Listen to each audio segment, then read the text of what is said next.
The punching bag swung back on its chain, and Sergeant First Class Isato Kaiza caught it with both palms, held it still, and breathed.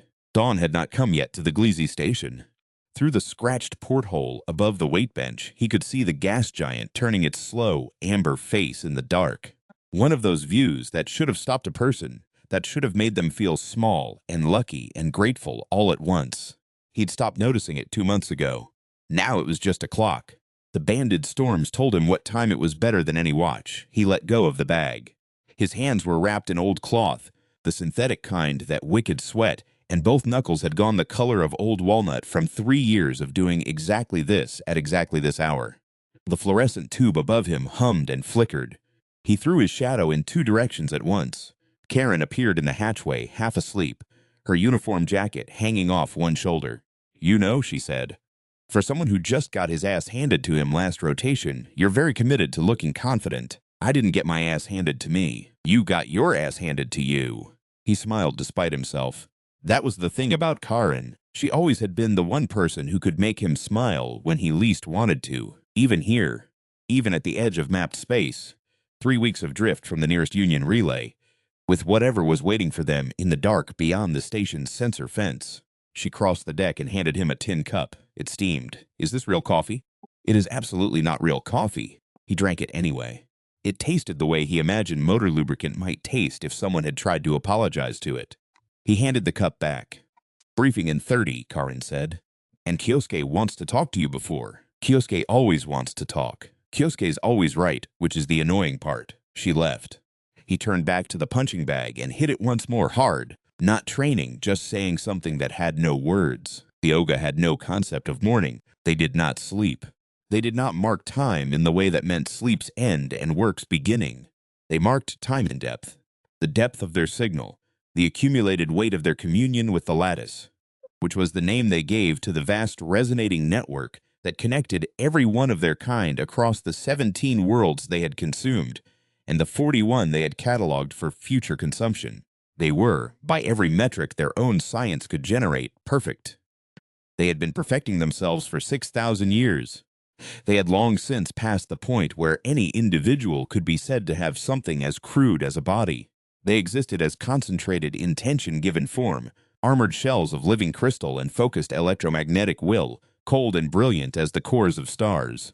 The one called the Architect stood in the observation bay of the primary vessel and regarded the small station turning in the light of the gas giant and felt something it had not felt in 900 years. Curiosity. The humans had held this position for 8 months. 8 months, when the Oga's war models had projected a maximum of 6 weeks. They had done this without reinforcement. They had done this with equipment that the Architect's analysts described, in their dry crystalline way, as functionally obsolete. They had done it by doing something the Oga's war models had no category for. They had improvised. Continuously, inventively, stubbornly. Every time the Oga adapted a tactic, the humans had adapted back, not by growing a new tool the way the Oga did, but by doing something messier and stranger. They repurposed. They broke things and used the broken pieces. They argued with each other constantly and then somehow acted together. They were, the Architect decided, extremely difficult to model. It reached into the lattice and issued an order. "Bring me a live one." "The stone isn't the power," Kyosuke said. He was sitting on the edge of his bunk with the lamp on, the rest of the bunk room dark around him, and he looked like he'd been sitting that way for hours. He probably had. He had a way of waiting that was more active than other people's frantic movement. Waiting like he was compressing himself around something important, getting smaller and tighter until it was time to release. Everyone thinks the stone is the source. It isn't. It's a key. It opens a door that was already there. Isato leaned in the doorway. "I know that. You know it intellectually. You don't know it yet." He looked up. In the low light, his eyes were the color of old storm clouds. When you transformed last rotation and they hit you, you were trying to use the stone. You were reaching into it. And when the impact broke the resonance, you went down. I went down because they hit me with a phase inversion emitter and I had no counter. You had no counter because you were drawing from the stone instead of from yourself. He paused. "The stone is a drug, Isato. I know that sounds like something someone says to be dramatic. It isn't dramatic. It is accurate. You will keep reaching for it because it is faster and easier than the alternative. And the alternative is facing the fact that what is inside you is larger and stranger and more frightening than any external tool. This is a very deep conversation for 0500. Kyosuke didn't smile. He almost never smiled. The Oga are going to come at us differently today. Shaya got telemetry off the passive array last night. They changed formation. They brought the big vessel to the front. He paused. Whatever they're planning, they want it to be the last time they have to plan anything about us. Isato was quiet for a moment. And you're telling me to look inside myself because what's inside you is the only thing they don't have a model for. He laid back on the bunk and put his arm over his eyes. Also, because I have told you this 4 times and you keep almost dying, and I find it tiresome. The briefing room held 9 people. Lieutenant Commander Shaya stood at the front with her pointer extended, and even in the bleak fluorescent light and the battered dress uniform she'd been wearing variations of for 8 months, she managed to look like she was addressing a stadium. There was something about her that was simply larger than her circumstances. Some frequency she broadcast constantly without trying. Isato had spent considerable mental energy not thinking about this. The formation change tells us they're shifting from suppression tactics to extraction, she said. The long-range analysis of their big vessel's power signature is consistent with an isolation beam. They want a prisoner. She let that sit. They've been studying us since first contact, and they still don't understand us. That means what they have is observation data, and they think a live subject will close the gap. So we give them one, said Ranpu from the back. In the flat, dry way, he said everything. Every head turned. Ranpu looked back with his usual expression, which was the expression of someone who has found exactly one thing interesting in an otherwise dull day, and is politely waiting for everyone else to catch up. Explain, Shaya said. They want a live subject. We provide one. We select who and what they see. We control the information. He paused. The Oga assume they are the observer. We make them the observed. Who goes in? Asked Iki. Nobody spoke. Then Isato said, me. There were, in the cultural memory of the Oga, no words for what Isato Kaiza did next. They had taken him cleanly. The isolation beam was more elegant than anything the humans had deployed in this engagement. And for several seconds after it fired, Isato found himself in a space that was not space, a silence that was not silence, suspended in the architect's observation bay like a specimen in amber. Oga units formed a ring around him. They were beautiful, the way a blade is beautiful. Each one a column of banded crystal and focused light, their surfaces etched with the interlocking geometries of 6,000 years of self-improvement. They did not move. They radiated certainty. The architect regarded him. Isato looked around the room. He took in the dimensions, the crystalline walls, the faint pulse of the lattice running through the floor like a slow heartbeat. He looked at each unit in the ring. He looked at the architect. Then he reached into his jacket pocket and found the cloth wrapping he used for his hands and started unwinding it, slowly, methodically, the way he did every morning before the bag. One of the units moved. The architect stopped it. It wanted to see what he was doing. He wrapped his hands. He flexed his fingers. He set his feet at shoulder width. He rolled his neck once to each side. All right, so said to nobody in particular, in the way a man might say it stepping onto a mat. The way you say it when the fight has been waiting and you are finally here, and there is something like relief in that. The architect reached into the lattice and consulted every model it had built of human behavior in 8 months of observation. None of them had a category for this.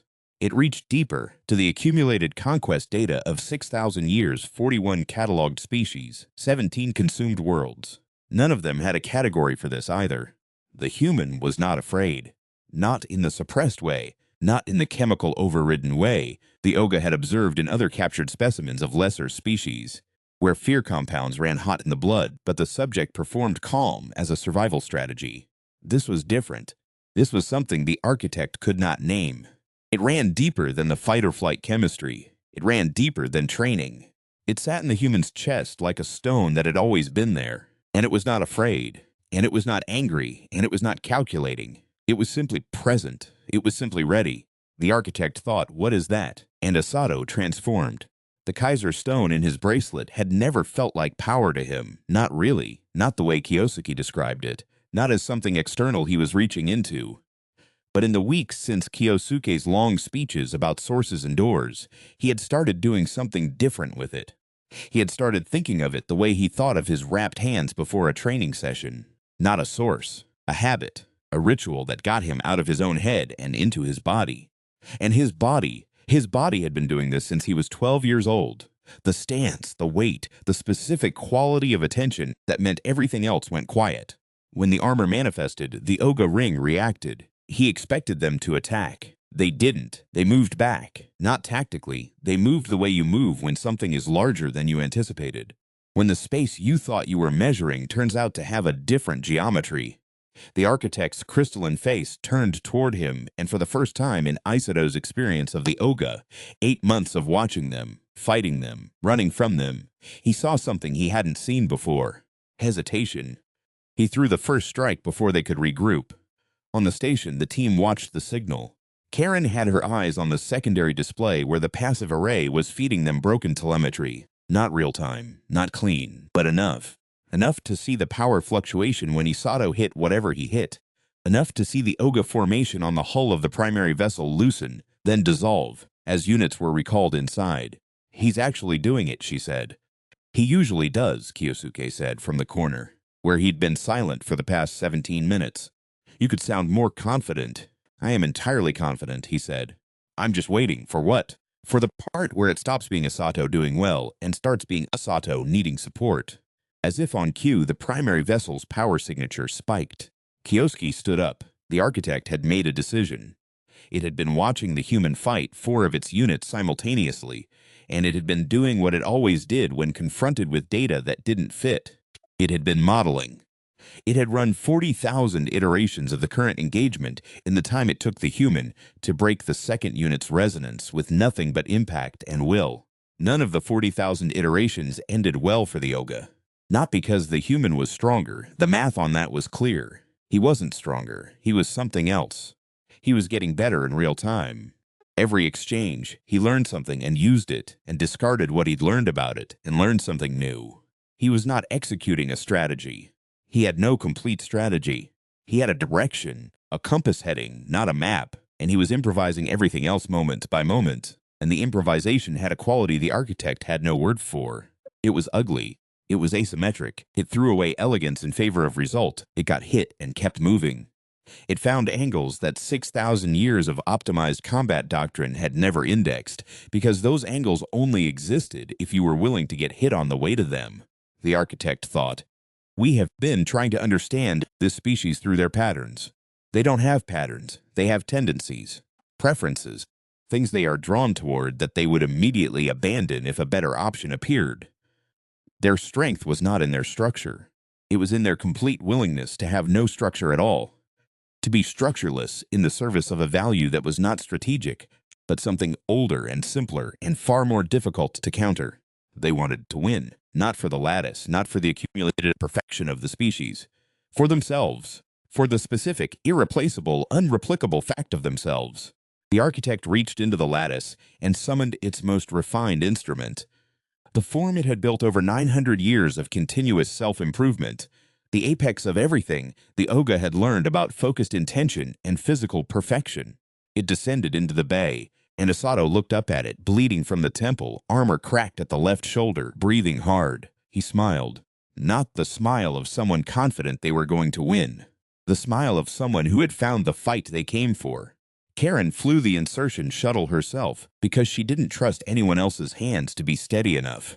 Behind her, Kiyosuke sat with the Yudo Kagura across his knees. The wooden Bakken carved himself from a beam salvaged from a destroyed section of the station's outer hull.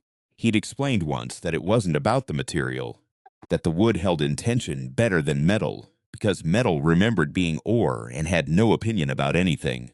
She had no idea if he believed that or was being poetic. Probably both. You know what I keep thinking about, she said. He waited. That first month. When we didn't know if the station could hold. And Isato was doing his morning bag work every single day. And I thought, who does that? Who works out when there are alien warships parked outside? Someone who doesn't know how else to tell themselves they're still themselves, Kiyosuke said. She considered that. Is that a good thing? It is the only thing that matters, he said. Everything else is equipment. The primary vessel's hull came up on the forward display, massive and crystalline, refracting the gas giant's amber light into something that would have been beautiful if it hadn't been trying to kill them for 8 months. She found the resonance gap in the hull that Shaya's analysis had mapped, a frequency blind spot in the Oga's detection array, a structural consequence of the way they built their vessels that they presumably didn't know existed because nobody had ever thought to look for it from the outside. That was the thing. They didn't expect to be studied. They were the ones who studied. 60 seconds, she said. Kyosuke stood.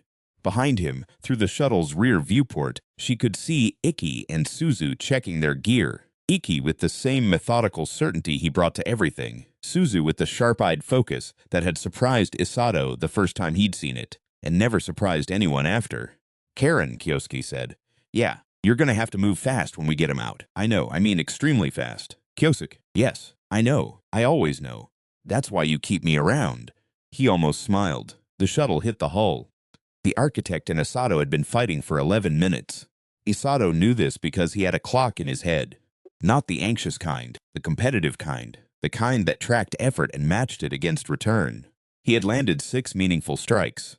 The architect had landed 4. On paper, he was ahead. In practice, each of the 4 had hurt him in ways that the 6 hadn't hurt the architect at all, and his left shoulder was genuinely a problem now, and his breathing had the ragged quality it got when he was running on reserves rather than fresh energy. But he'd broken the architect's rhythm twice. Just twice, in 11 minutes of the most refined combat he'd ever encountered, against an entity that had been refining itself for 9 centuries. But twice he had moved in a direction the architect hadn't modeled, hadn't predicted, and hadn't been able to prevent, and both times the expression on that crystalline face had changed. He had a name for that expression now. He had been in enough fights to know it.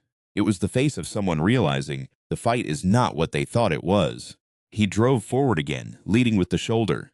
The hurt one, the one the architect's last strike had already compromised. The architect read it as desperation, overextension. It prepared a counter that would have been perfect, clinically precise, guaranteed. Isato wasn't going to the shoulder. He was going to the quarter-second window the counter opened on the architect's left flank. The shoulder was the lie. The shoulder was his body volunteering itself as a decoy, and something animal in him that had been honed on 10,000 bag sessions and 100 genuine fights and 3 years on the edge of map space said, now. He hit the architect in a place that hadn't been hit in 900 years. The lattice screamed. The Oga didn't break. He hadn't expected them to. These weren't the kind of beings that broke. They adapted. They retreated. They recalculated.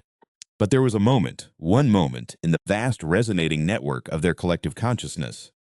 When the architect's pain signal propagated through the lattice, and every unit across the 17 consumed worlds, and the 41 cataloged ones felt something entirely new. Something that had never been in the lattice before. Something that had no name in 6,000 years of accumulated language. Doubt. Not strategic doubt. Not the question of whether the current approach was optimal. The deeper kind. The existential kind. The kind you could only feel if you had, somewhere very deep and very old, an awareness of your own finitude. The architect straightened. It did not fall. It was not going to fall. But it took a step back. And in 20 years of service, in 3 years on Gliza Station, in every fight he'd been in, since he was 12 years old in a gymnasium, in a city that no longer existed under a sky that was just sky. Not the sky over a gas giant, just honest, simple blue Japanese sky. In all of that, Isato had never seen anything that was going to keep fighting take a step back. He breathed. He said, in Japanese, the word his first sensei had used to end a match. Yame, stop. The architect's translated voice came back through the bay's atmosphere system, rendered in flat synthesized tones. You end the combat, I end the combat. You are not victorious. I'm not. Neither are you. A silence in which the lattice turned, 900 years of self-improvement processing, something it had never been asked to process. What is it that you want? The architect said. Isato considered. He thought of Kyosuke's speeches, which were always longer than they needed to be, and always somehow exactly the right length. He thought of Karen's terrible coffee and her worst jokes, and the way she'd shown up in that hatchway every single morning for 8 months. He thought of the punching bag swinging back on its chain in the dark before dawn. The same thing you want, he said, to understand. They came through the hull breach at the same moment the architect stood down. Karen almost didn't believe what she saw. Isato, armor cracked and bloody and standing like he'd been standing upright in the middle of a ring of Oga units that were not attacking. Opposite him, a column of crystal and light that was so clearly the source of all of them, so clearly the oldest and most refined, regarding him with something she couldn't read. "You're late," Isato said. "You said you needed backup. I said the bay was at the end of the port corridor. I didn't say I needed backup." That was unbelievably unclear. Behind her, she heard Kyosuke exhale in a way that might have been the closest he ever got to laughter. The Oga units didn't move. They stood in their ring, and the lattice pulsed low and slow through the floor, and the gas giant outside turned its amber face in the dark, indifferent and ancient. And for the first time in 8 months, nobody was shooting at anyone. Shia came in last, stepping over the hull breach edge with the particular composure of someone who had always known exactly who and what she was, even when everyone else thought they knew her too. She looked at the architect for a long moment. "You're going to want to hear what she says," Isato said. The architect turned. "I represent the Space Federal Direction Control Agency," Shia said, in the Oga's own frequency, in a language she had apparently been learning for 8 months without telling anyone. "You've committed a Level S space crime in a protected sector. You have 2 options." The architect was very still. "You will be interested to know," Shia continued, "that the humans of this station have been operating in an officially designated First Contact Protected Zone, which means everything they did to hold this position was legal. Everything you did was not." She paused. "The agency has been watching this engagement, as have 43 other member species of the Federal Accord." Another pause. "The Oga have a considerable reputation. We thought it was time you had a record to go with it." Something moved through the lattice. It wasn't pain this time. It wasn't doubt. It was the specific quality of stillness that comes when something very old and very sure of itself realizes the world is larger than the map it has been using. It took 4 more days to reach the formal terms. Isato spent most of them in the medical bay with his shoulder packed in gel, which was boring, so he did one-handed bag work, which Karin described as aggressively pointless and which he found clarifying. Kyosuke came by twice and didn't say much, which was how Kyosuke said things were okay. Iki brought food and sat on the end of the bed and talked about his dog, Katamaru, who was apparently waiting for him back at the Bernard Institute on Earth, and who was, by Iki's account, the greatest dog in any catalogued star system. "You don't know that," Isato said. "I know Katamaru," Iki said with complete certainty. Ranpu drafted the terms. He had a gift for language that he concealed behind his habitual blankness, and the document he produced was precise in the way of something that had been thought about from multiple angles before a word was written. Suzu checked it. She had a memory like a deep archive and found the 3 places where precision had bent toward ambiguity and straightened them. On the 4th morning, Isato woke early and went to the weight room and stood in front of the bag. He didn't hit it.